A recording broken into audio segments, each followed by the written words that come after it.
Alright, so first step is to identify the scale we are in. Oh, 1 second. I don't know what's happening here. I don't know what's going on here.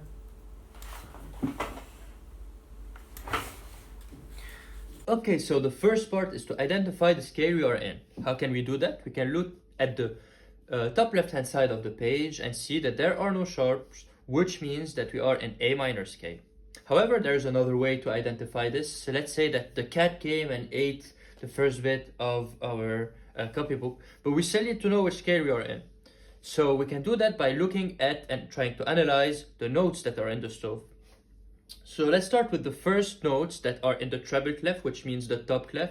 And we can see that it consists of a rest and then EAC. If you have practiced a little bit the concept of inversions mentioned in the first part of the video, which should take place in your practice warm-up scheme before attempting at learning the piece, you would know by now that this is a A minor second inversion, right? Because it starts on E and it comprises in the note of the A minor chord. So after that, we can see that there is another section which goes as B, E, B, G. So B, E, B, G, right? So this is nothing in particular other than a section to the A minor scale, because there are no sharps, right? So those are just different notes taken from the A minor scale.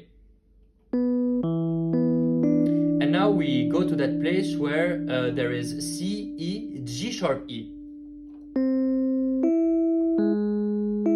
How can this be possible since A minor comprises in no sharps?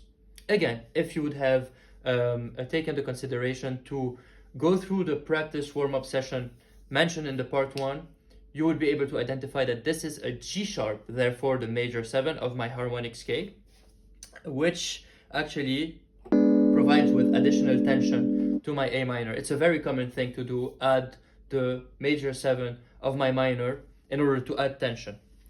So without further ado, let's get cracking. Let's try and attempt at analyzing this piece for non-piano players. So we can go through the first line. I recommend for you guys that aren't very experienced with the piano to start each hand individually. So let's start with the treble clef, the right hand, and attempt at playing the first bit, which goes as E second inversion. So E, A, C. And then we have a B, E, B, G. Right? So altogether it's... And then after that we have that small section which goes C, E, G sharp, E. Alright, so...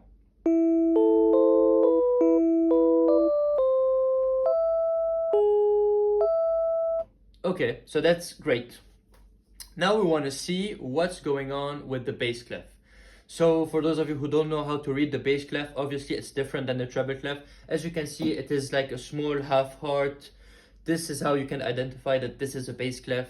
However, the treble clef is the one we are all familiar with. I don't know if we're all familiar with, but as a guitar player, I can speak for the guitar community, I guess. So the bass clef features in a different, let's say a different ranking of notes, if that is the right way to say that. So between the lines, which would actually be an F on the treble clef, is an A here.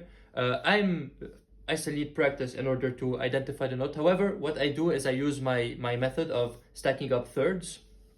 So if I start, let's say, on A, as mentioned here, between the first lines, then I stack them up in thirds. I know that the second is a C, then an E, then a G. So I know that I have from A to G in between the lines. And the same applies to the lines. I start on G, and then I have a G, B, G, F, A. Again, I'm not a master reader, again, nor a master player, but this method helps me a lot in order to identify the corners of a piece. So, starting on A, we have the following notes, A to A. But then again, we have the G sharp here. So this is pretty cool. We have a G sharp in the bass clef as well. So, and then after that, we have something interesting going on. those succession of notes goes as follows. So A, E, A, C, right? But we've already seen that.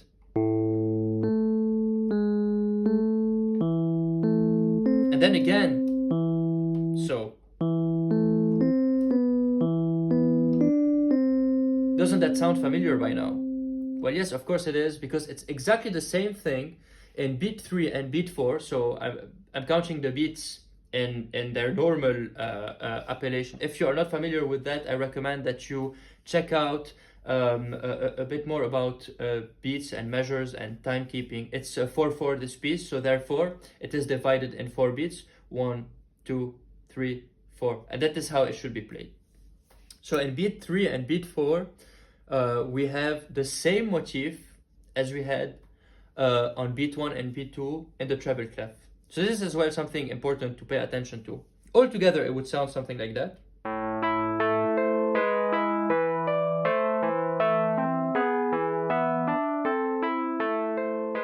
So we can go to the next bit of the piece and look at the next bar. We start with the treble clef using the same method. A to E, A to C. This is what we got. So basically the same. An A chord starting from A, going to C, back to C. And then after that, sort of the same motif applies. We have a B, E, B, G. And then C, A. Now what is interesting is what's going on the bass clef. So what I can read on the bass clef is that we have a C to A to G sharp to E. So what is this? How can we explain that in order to understand and get from it something? So here we see that we start on C and we go to A. Therefore we have an A minor chord, but this A minor chord goes back to G sharp after, and then E. So this small section here from G sharp to E, what is it? Well, this will help us understand the role of the G sharp in the piece. This is an E, actually, an E major. And what is E major if we look back at our theory? E major is the 5th of my A harmonic scale. Therefore, it is a 10th chord that wants to go home to my A. So therefore, there is an E and an A interlay, right? So now you're gonna ask me, we're playing this motif, right? What is the role of my D? What is D doing here? It's not an E. Well, again, if we look back at our theory, what is G sharp, the chord starting from G sharp in A harmonic minor? It is G sharp, B, G, super Locrian. So G sharp, super Locrian, comprising of the notes G sharp, B, G. And if we complete G sharp, B, G with an E, we get a super nice 10th chord. So G sharp, B, G, and back to A, right?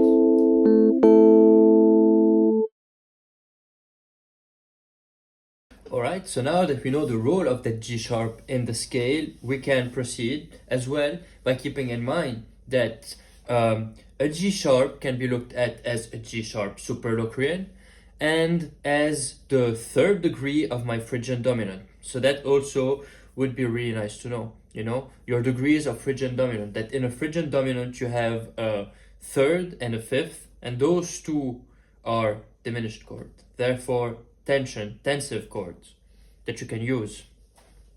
So now if we go back, let me just hit record here to the piece and play what we got so far. We would have those two sections in sync and they would go something like, all right.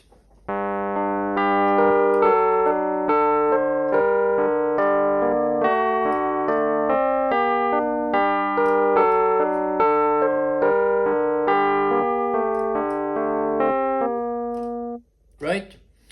So we have finished with this part. This part, if we can summarize what we have learned so far, is that there are two concepts to keep in mind. The concept of cadences. So it is an interlay between A and its tension chords, which are E, and you may look at it as a G sharp definitely a E major, a E phrygian dominant, it's fifth. So it's a 1-5 progression. And the interlay between the motifs, so sometimes played on the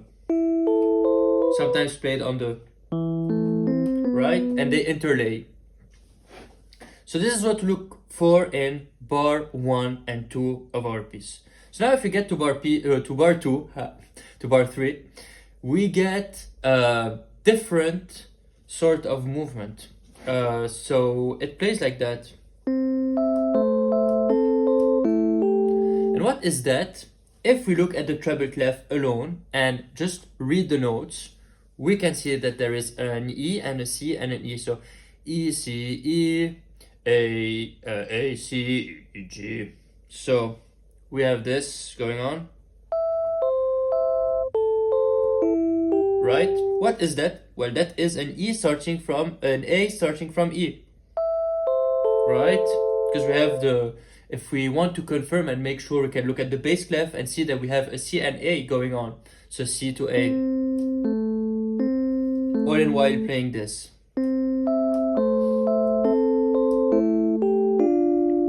That G here is just to complete the E in thirds. And we're gonna go as well to that part, so... Sorry. So let's just attempt at going a little bit further on the piece. So we know we start on A, and we know that by looking at the notes on the stove and relating them to a bigger picture, which is the chord. So where I'm not just reading individual notes, I'm always thinking, what is the chord behind those notes?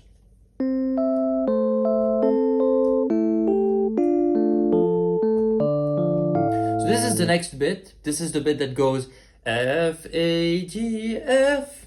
So, right? And what chord is that? So, question for you, is that an F? Is that an A? The answer is it's a D. It's a D first inversion starting on F. So F to A a third and A to G a fourth, right? And then back to G. So this is what I need to look for in the piece. I need to make sure. So I'm going from A to G. So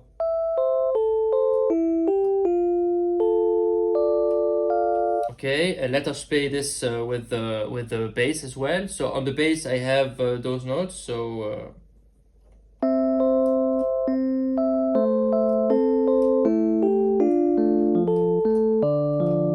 a G. Sorry. Right? So what's going on here is I'm starting on my G and I'm going in reverse the G chord. So G to A, F to A, G to F. That is why it comes in handy to know my chords on the piano, for the merest fact that it makes it simpler to play. So I'm not only playing individual notes, so a G and an A and an F, I'm playing a D major chord. And I know that now. So G to A, F, A. What is the next chord here? So here we have a chord starting from F. So if we go here, because we were doing F, we landed on F. And now we have another chord starting from that F. And it goes like that. We have the following notes: F, G, B, G. Can someone tell me what is that chord? It ends on G. It's a G. A G7, because we start on F, which is the 7 of my G. So that one is a bit more tricky because you will have to look at the bass clef. What is going on the bass clef? We start on B and we go to BG. So we can still go to the B chord, which features in the notes B, D, F. However, we are making that fourth jump interval and going to G. And that confirms that we are in G. So let's play the whole section and see where we are right now.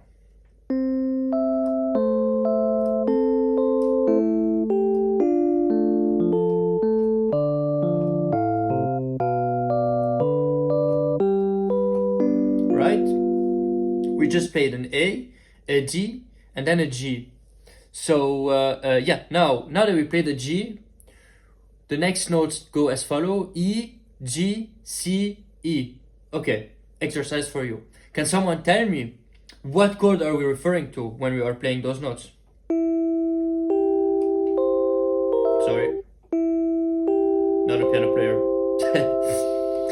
So E, G, C, E. Well, it is C, first inversion, starting from E. Because from E to G I have a third, okay? And then from G to C I have that interval fourth, a jump. So now we have the following cadence, starting from A, from the beginning of the sequence. Sorry.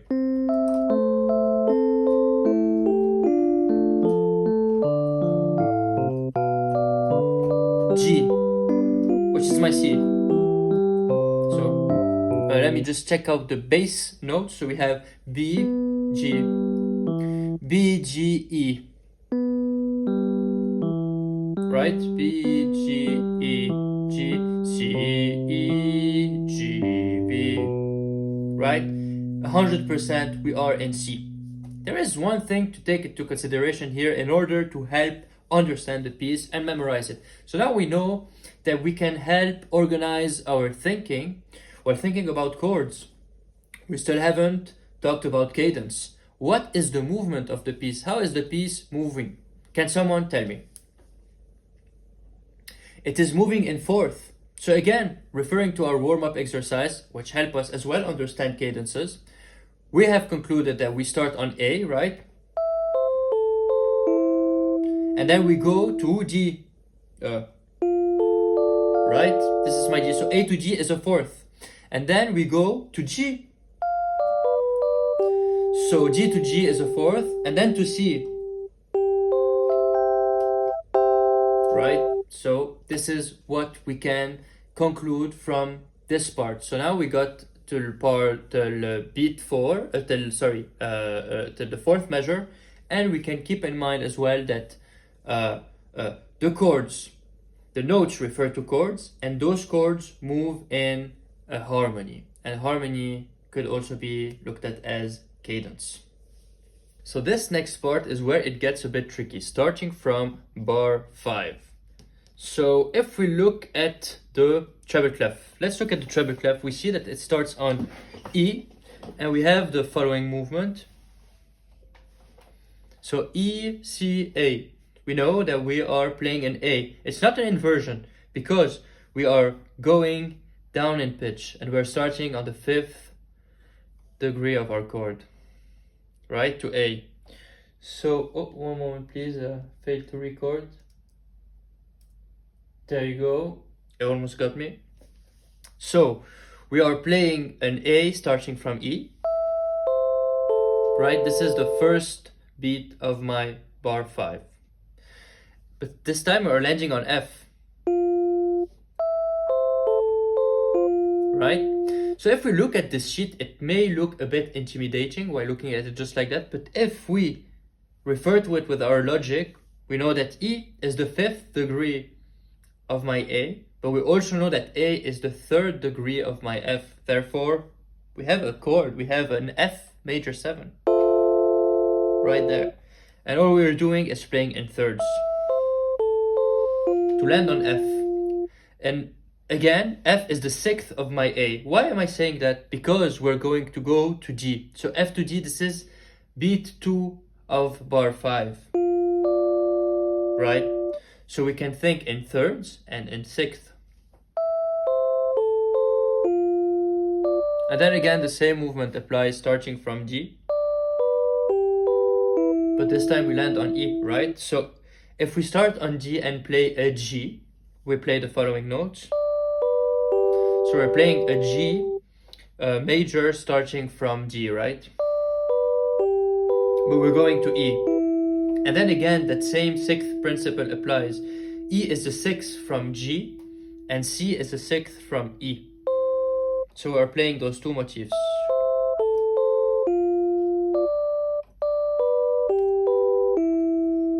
And then again, I think the same applies starting from C.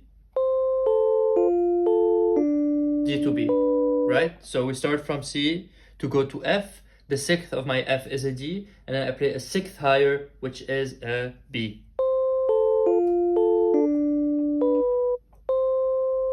To land on C. Now we must look at what is going on with the bass in order to understand a little more where are we in the piece. And the bass goes as follows. Right, so let me just check that out. So A to C, A, C, B, D, G, B. So, sorry, G, F, G, B, B, G. So A, C, G, F, B, G. What is that now? If I look at it and I try to analyze that small part, it may help you. So I start on A with an E, right? But I'm also doing something here.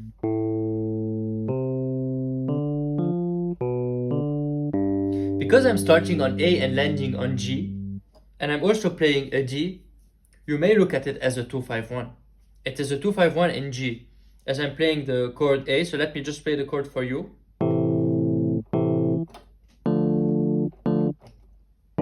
You see how logical it sounds? That is because those are the notes that I'm using. So A to G. This is my 2-5-1. And then again, I'm playing a 2-5-1 in F, starting from G. And I play a C, which is the 5 of my F, right? So to F. To F. Right, I have those notes here if I'm not mistaken. So F, A, F, A, yes, F. And then G, and then G, and then G.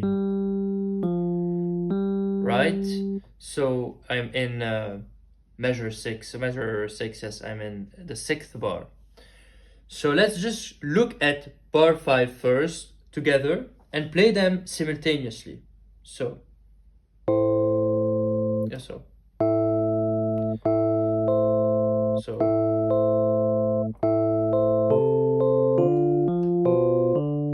Sorry, mistake.